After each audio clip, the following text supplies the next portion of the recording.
Glass ഉഴുന്നുകൊണ്ട് എങ്ങനെയാണ് നല്ല taste ആയിട്ടുള്ള ഉഴുന്നുവട ഉണ്ടാക്കുക എന്നാണ് ഇന്നത്തെ നമ്മുടെ റെസിപ്പി.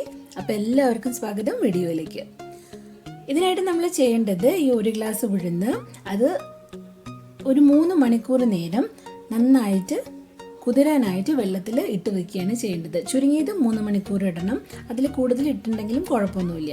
അതിനുശേഷം നന്നായിട്ട് കഴുകിയിട്ട് മിക്സിയുടെ ജാറിൽ പാകത്തിന് ഉപ്പ് ഇട്ട് കൊടുത്തിട്ട് അരച്ചെടുക്കുകയാണ് വേണ്ടത്. ഒരുപാട് വെള്ളം ഒഴിക്കാനായിട്ട് പാടില്ല. ആവുന്നതും വെള്ളം ഇല്ലാണ്ട് അരയ്ക്കുക. പക്ഷെ അത് അത്ര പ്രാക്ടിക്കൽ അല്ലാത്തതുകൊണ്ട് കുറച്ച് വെള്ളം ഒഴിച്ചു കൊടുത്തിട്ട് ഈ ഒരു കൺസിസ്റ്റൻസിയിൽ വേണം നമ്മൾ അരച്ചെടുക്കാനായിട്ട്. വെള്ളം കൂടി കഴിഞ്ഞിട്ടുണ്ടെങ്കിൽ ഉഴുന്നുവട ഉണ്ടാക്കി കഴിഞ്ഞാൽ ശരിയാവില്ല. ഇനി ഇതിലേക്ക് നമ്മൾ ചേർക്കുന്ന ഇൻഗ്രീഡിയൻസ് എന്താണെന്ന് വെച്ചാൽ ഒരു 1/2 ടീസ്പൂൺ കുരുമുളക് ഇട്ടിട്ടുണ്ട്, 1 ടീസ്പൂൺ അരിഞ്ഞ കറിവേപ്പിൻ്റെ ഇല, ഇനി 1/2 ടീസ്പൂൺ കായത്തിൻ്റെ പൊടിയാണ് ഇട്ട് കൊടുക്കുന്നത്.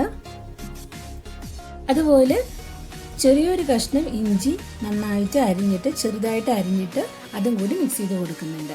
അപ്പോൾ കുരുമുളക് ഇട്ടതുകൊണ്ട് നമ്മളിവിടെ മുളക് ഇട്ട് കൊടുക്കുന്നില്ല. എരിവ് കുറച്ച് കൂടുതൽ വേണം എന്നുള്ളവർക്ക് പച്ചമുളകും കൂടി അരിഞ്ഞിട്ട് കൊടുക്കാം. എന്നിട്ട് നന്നായിട്ട് കൈ കൊണ്ട് അത് മിക്സ് ചെയ്ത് കൊടുക്കുകയാണ് ചെയ്യേണ്ടത്. അപ്പോൾ കൈ കൊണ്ട് മിക്സ് ചെയ്യുമ്പോൾ എന്താണെന്ന് വെച്ച് കഴിഞ്ഞാൽ ആ ഉഴുന്നിൻ്റെ എല്ലാ ഭാഗത്തേക്കും അത് ആവുകയും ചെയ്യും. പിന്നെ ഉഴുന്ന് അരച്ച് വാങ്ങിയ ഉഴുന്നിന് ഒന്നും കൂടി നന്നായിട്ട് പദം വരികയും ചെയ്യും. അപ്പോൾ ഉഴുന്നുവട കുറച്ചും കൂടി സോഫ്റ്റ് ആയിട്ട് കിട്ടാൻ വേണ്ടിയിട്ടാണ് ഇങ്ങനെ ചെയ്യുന്നത്. അപ്പോൾ അങ്ങനെ മിക്സ് ചെയ്ത് എടുത്തതിന് ശേഷം ഇനി നമ്മൾ ചെയ്യേണ്ടത് എണ്ണ നന്നായിട്ട് ചൂടാക്കുകയാണ്. നന്നായിട്ട് ചൂടായ എണ്ണയിലേക്ക് ഉഴുന്നുവട ഇട്ട് കൊടുത്താലാണ് അതിൻ്റെ കറക്റ്റ് ക്രിസ്പിനെസ് ഒക്കെ വരുള്ളൂ കേട്ടോ. പിന്നെ ഉഴുന്ന് എടുക്കുന്നതിന് മാവ് കയ്യിലെടുക്കുന്നതിന് തൊട്ട് മുന്നേ കൈ നന്നായിട്ടൊന്ന് നനയ്ക്കണം. പ്രധാനമായിട്ട് നമ്മൾ ഈ 4 വിരലിൻ്റെ അതിൽ വെച്ചിട്ടാണ് ഉഴുന്നുവട സാധാരണയായിട്ട് ഉണ്ടാക്കാറ്. അപ്പോൾ ആ ഒരു പോർഷൻ നന്നായിട്ട് ഓരോ പ്രാവശ്യം ഉഴുന്നെടുക്കുന്നതിന് മുന്നേ നന്നായിട്ട് നനച്ചു കൊടുക്കണം. അങ്ങനെ നനച്ചു കൊടുത്താലാണ് ഈ ഉഴുന്ന് കയ്യിൽ നിന്ന് വിട്ടു പോവുള്ളൂ. അതല്ലാന്നുണ്ടെങ്കിൽ അത് കയ്യിൽ എന്നെ ഒട്ടി പിടിച്ചിട്ട് ഇരിക്കുകയുള്ളൂ.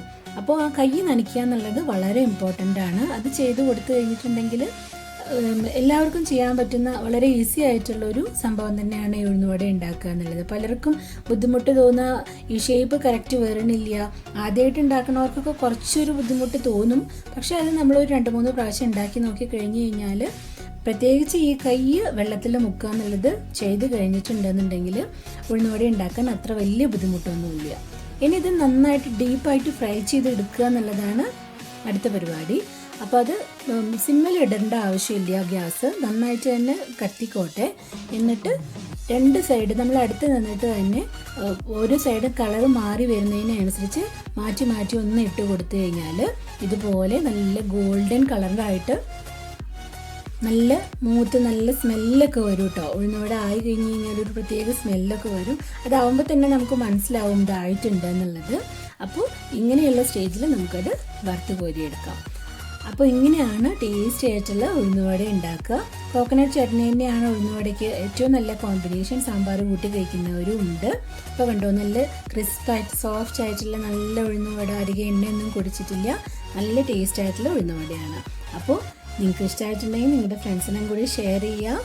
ഇനിയും സബ്സ്ക്രൈബ് ചെയ്യാതെ ചാനൽ കാണുന്നവരുണ്ടെങ്കിൽ സബ്സ്ക്രൈബ് ചെയ്യണേ. അപ്പോൾ ഇനിയും നല്ലൊരു റെസിപ്പി ആയിട്ട് വേഗം വരാം. അതുവരെ എല്ലാവർക്കും ടേക്ക് കെയർ.